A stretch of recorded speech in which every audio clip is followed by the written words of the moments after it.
is to help you get on iStation in order to find your assignments in the backpack. So once you get logged into NC Ed Cloud, you're going to click on Clever, which I'm hovering over right here. Then you will scroll down until you see the little boy with the red cape. It says iStation. Click on that. Then my screen looks different from yours, so just give me a minute for mine to load. It's going to be similar to the student view. And it's coming up. I'm going to mute that. And you are going to look on that bottom row, and I'm hovering over the backpack. You probably will see an exclamation mark. You're going to click on that.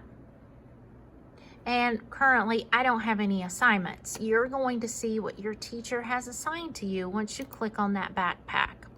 The other thing I wanted to show you was this icon on your screen is going to say I practice, just like this.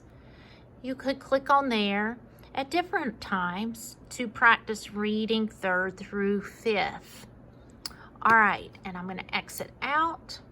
So for the assignment this week, Ms. Jones wants you to click on the backpack. I will see you soon. Bye.